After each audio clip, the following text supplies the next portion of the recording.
So on a similar theme of property, please welcome Walter Raspopin from Trilogy.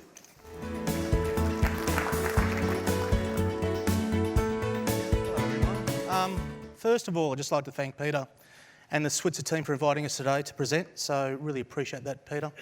And the team, of course, and also for all the people who have turned up today, thank you so much for coming. So, my name is Walter Raspopin from Trilogy, and it's great to be here. The obligatory disclaimer, so essentially what I'll be discussing today is of general nature only. So, chase for a better return. So show of hands, who's looking for a better return at the moment? That's a silly question in this audience, isn't it? So do you remember the days where there was double-digit interest rates back in the recession we had to have? Even more recently, we actually had rates of return of anywhere from 6, 7 or 8%. Remember those days? It'd be great to get back to those days, wouldn't it? So what's happening at the moment? What's happening at the moment is we've got a really sustained low rate environment. So again, I won't go into any graphs or anything like that because a lot of people have already done that today. But it's being driven by low growth, which in effect has caused a low inflation environment, a benign inflation environment, which has obviously then created a low rate environment. And it has been a sustained low rate environment for a number of years now. And in fact, we're of the belief that, as Peter said earlier, there'll be another rate reduction in early 2020. So that'll have a compression on rates of return and pressure on your ability to actually provide some yield into your personal circumstance. So as a result, people are looking at other income solutions. And hopefully I'll be able to give you some today. So, Trilogy Funds, who are we? So we were established in 1998, so we've been in existence for over 20 years. And as it says up there, one of Australia's leading fund managers in the property space. We pride ourselves on the fact that we actually actively manage our funds and our fund, because that means that we're able to achieve great results for our investors. And again, our particular fund offers are income-based. There's another one I'll be talking about today, which is income and growth, but predominantly we're actually income-based, which is obviously pretty important in an audience like this today. So again, Trilogy, our team is driven by building your wealth with us 1 month at a time. And that month time period is important because we actually pay our distributions monthly, which obviously provides that flexibility of regular income. Oh, sorry, went too far. So, the Trilogy evolution. Our flagship fund, which is the Trilogy Monthly Income Trust Fund, started in 2007, so pre-GFC, which is important in timelines. So as it says up there, 2008, the GFC hit, and a lot of our competitors in the space that we play in either went belly up or their funds were frozen. However, with Trilogy, I'm happy to say that we actually sailed through the GFC without any issues whatsoever, which is a big tick for us. So again, 2010 to 2016, we saw that interest rate come down quite markedly. And as I said to you earlier, it's been a sustained low rate environment for a number of years. And some milestones that we've achieved. 2017, we actually opened up another iteration of our Trilogy Monthly Income Trust Fund, which is Trilogy Enhanced Cash. We celebrated 10 years of our flagship fund in 2017, and our funds under management surpassed $300 million back in 2017. The last year or two, we've seen a further growth in the actual fund itself, driven mainly because of the fact that people like yourselves are looking for income solutions in a capital stable environment. I'll get into that a little bit further along. So again, our funds under management has now surpassed 550 million funds under management, which is now a significant fund. And we're still returning some really compelling headline rates, which I'll get into shortly. And as it says up there, the cash rate has dropped to 0.75, and it may even drop to 0.5, near zero, in early 2020, which means you guys need to be looking for other solutions. All right, Trilogy's income solution. So Trilogy Funds is based on the property sector. And in fact, anyone know what a mortgage fund is? So a mortgage fund is where we provide a pooled mortgage fund for investors to put the money into the pooled mortgage fund, and those funds are then dispersed to borrowers, that being developers essentially. So that's essentially our flagship fund is the Trilogy Monthly Income Trust Fund, which is a pooled mortgage fund, which is that one there. So that's been in existence since February 2007. Pre-GFC, we sailed through the GFC with no issues whatsoever. Just some key features around the income or the investor side of the actual fund itself. So we've been in existence for 12 plus years. It's unitised, unlisted, coming at a dollar unit price, never been below a dollar unit price. We've paid out 100% withdrawals since inception. We've paid out 100% withdrawals since inception. We have not missed a beat. And we've averaged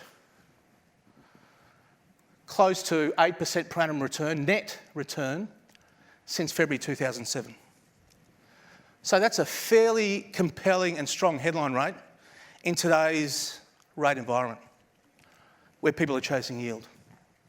So this figure there, 7.3, is our September 2019 net rate of return of 7.3%. Again, a very compelling headline rate.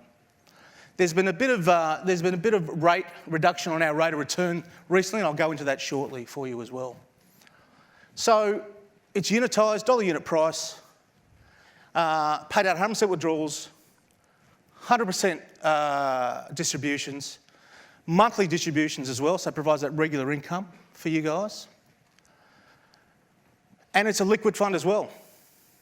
So generally speaking, when you think about unlisted, when you think about property, you think about illiquidity. However, we're running levels of liquidity of anywhere from 10 to 20% in the fund, which provides that flexibility of withdrawal and makes it a liquid fund. So not only do you get a good rate of return, it's also liquid in nature.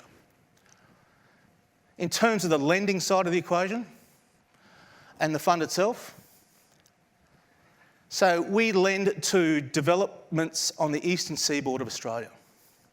We do not target inner city in Sydney, Melbourne or Brisbane. We do not target units and high rises in inner city whatsoever.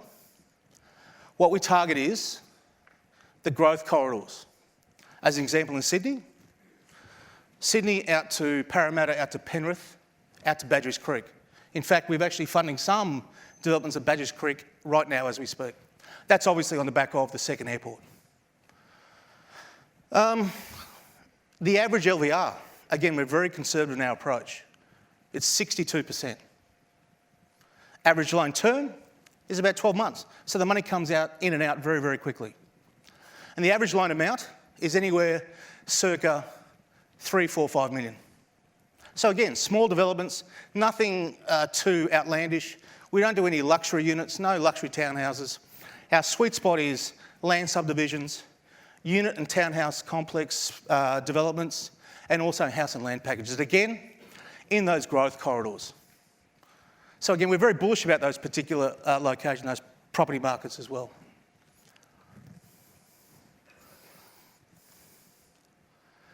So, just to pick up on this, this is the TMET rate of return since 2014. So you saw a regular rate of return there. So this dip here is really on the back of the interest rates that came down 2010 to 2016.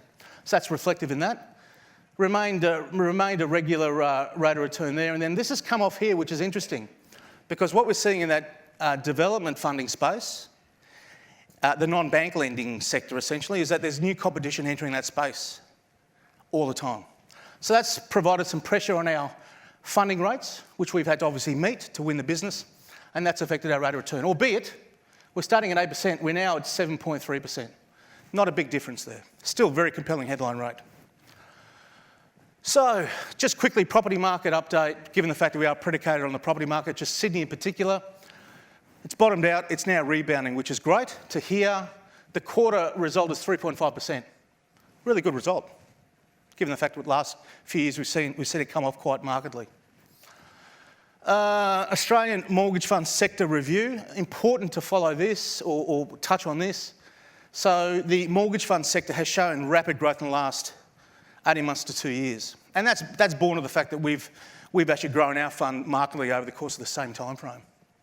The arrears sector has remained low. The reason the sector has remained low, we've only had 4 defaults since inception. We've never had a loss since the start. So that's important to focus on. Again, we've got strict lending guidelines that we adhere to. We're very bank-like in our approach. And LVRs, as I mentioned to you, is very, very conservative, 62%.